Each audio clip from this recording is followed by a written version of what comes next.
memberikan beberapa arahan ya terkait dengan pentingnya pendidikan kepada semua. Beliau akan membangun sekolah rakyat, sekolah unggulan itu, kemudian memperbaiki fasilitas pendidikan sampai pelosok-pelosok, sarana prasarana untuk belajar gitu. Kemudian beliau juga menyampaikan rencana untuk mendirikan 70.000 koperasi desa sebagai outlet untuk sembako, outlet untuk obat-obatan, outlet juga untuk klinik gitu ya. Dan beliau menyampaikan bahwa kalau dulu 1 miliar satu desa, nah sekarang satu desa itu bisa 7 miliar ya. Ada dana di 1 miliar dan MBG itu 6 miliar. Jadi betapa besar anggaran untuk desa sekarang gitu.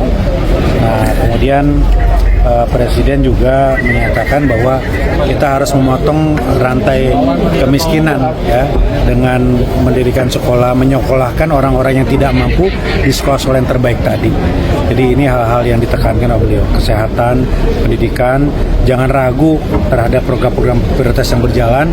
Kritikan wajar, kritikan membuat kita menjadi semakin cermat dan waspada, tetapi kita semua sudah on the track lah kira-kira Bapak Presiden.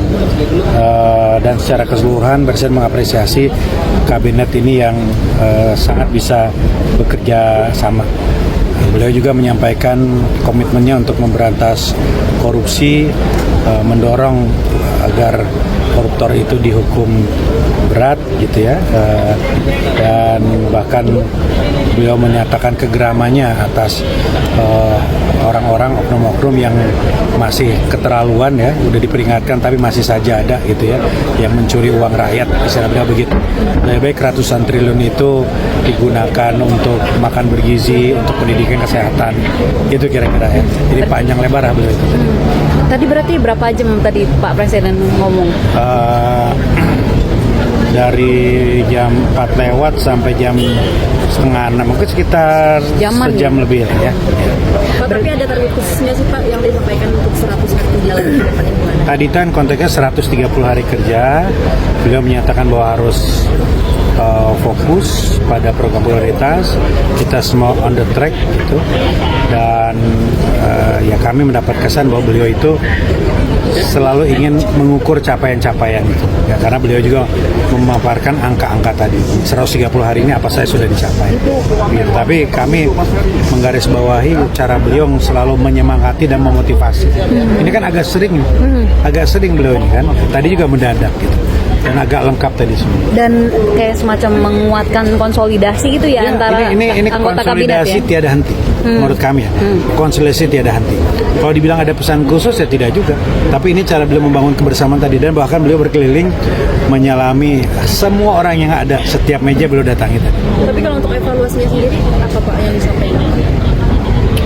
Itu beliau menilai secara keseluruhan program berjalan dengan baik, soliditas terbangun di antara menteri-menteri gitu. Beliau memberikan apresiasi dan terus menyemangati semua, dan intinya beliau mau pasang badan lah untuk menyelamatkan uang rakyat gitu tadi bahasanya ya. Jadi jangan ragu-ragu. Beliau kembali lagi meminta aparat penegak hukum, Kapolri, Jaksa untuk tegas terhadap korupsi.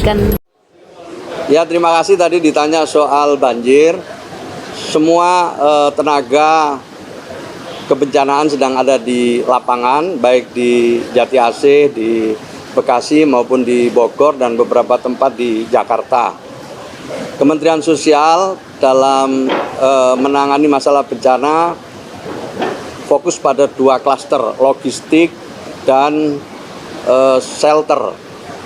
Sementara banyak juga para relawan-relawan dari berbagai organisasi, dan tentu yang di depan dalam hal ini sekarang adalah BPBD atau juga dalam koordinasi BNPB, khususnya dalam urusan evakuasi.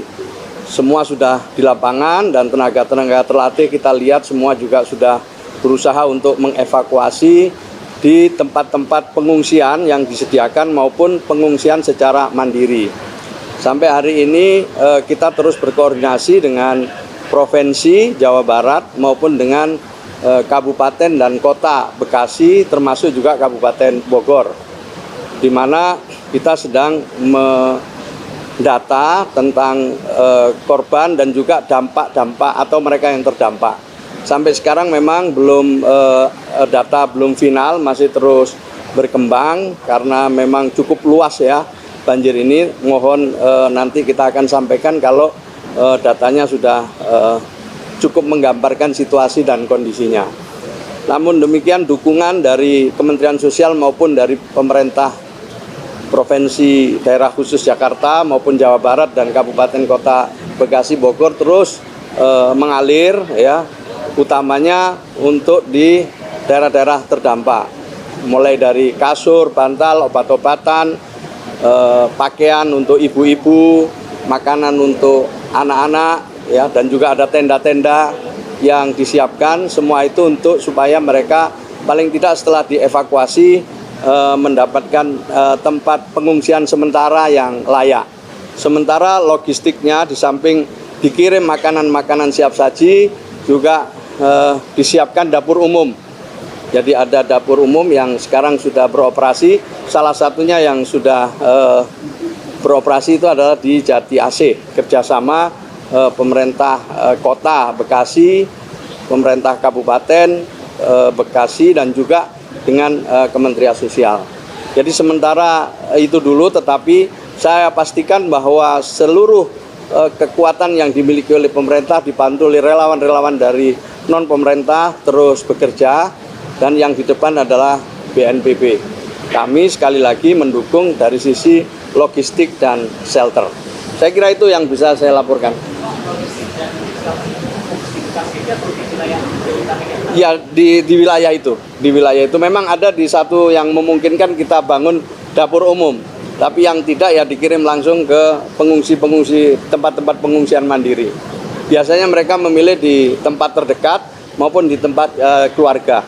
Sementara seperti itu, nah saya belum bisa memastikan jumlah korban maupun yang terdampak karena memang belum kami terima secara utuh. Oh, tadi disampaikan pada saat pidato kan beliau menyampaikan ini kita sedang dilanda banjir, kita tangani dengan baik, dan kita tentu Presiden meminta kepada semua yang bertugas ya, TNI, Polri, yang kita semua untuk bersinergi dan bekerja sama.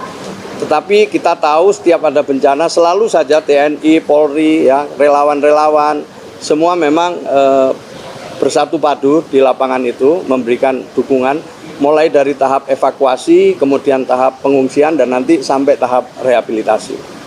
Gitu ya, cukup ya sementara ya. Ya, kita udah hampir 100% untuk triwulan pertama ini, untuk bansos, baik itu PKH maupun untuk bansos bantuan pangan non tunai maupun untuk yatim piatu yang jumlahnya hampir 300.000 orang se-Indonesia ini. Kemudian untuk permakanan lansia juga sudah dikucurkan terus, nah, terutama yang untuk PKH ya, sekitar 10 juta keluarga penerima manfaat, dan juga dari penerima bantuan pangan non tunai sekitar 11 juta KPM. Oh, untuk di Jabodetabek sampai hari ini yang dari Kementerian Sosial udah hampir 3 miliar dengan berbagai bentuk-bentuk dukungan gitu. Cukup ya. Ya, tadi juga disampaikan oleh Presiden, jadi Presiden meminta sekolah rakyat ini ada percepatan. Kita diminta nanti kerjasama dengan gubernur, dengan bupati wali kota, agar pada tahun 2025 ini banyak yang bisa kita buka, terutama ya untuk mereka yang miskin maupun miskin ekstrim. Ya, tentu kita akan mengidentifikasi, kita akan membuat perencanaan yang lebih baik dalam rangka menerjemahkan arahan dari Presiden tersebut. Tetapi jelas bahwa sekolah rakyat ini nanti diperuntukkan bagi anak-anak dari keluarga miskin atau miskin ekstrim. Jadi seleksinya nanti tentu yang pertama itu dari keluarga miskin atau miskin ekstrim. Sekolah ini dalam bentuk boarding school. Rencananya insya Allah mulai dari SD, SMP maupun SMK. Nah, tetapi tentu kita akan rencanakan dengan baik dan akan kita laporkan kembali ke Presiden tentang persiapan-persiapan yang akan kami lakukan dalam 1 bulan ke depan. Saya kira itu ya dulu ya sementara ya, cukup ya. Terima kasih ya. Assalamualaikum.